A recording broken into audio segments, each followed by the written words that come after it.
So recently, I made a post on my Instagram asking you guys what stock plugins you like to use, and lots of you guys mentioned Sakura. So now I'm going to try and play some chords. All right.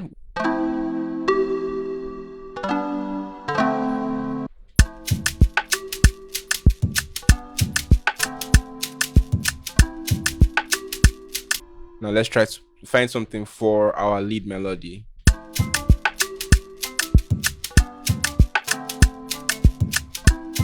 And then let's add some pads. All right.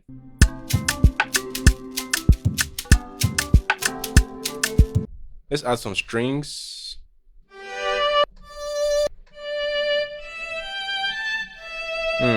It's really nice.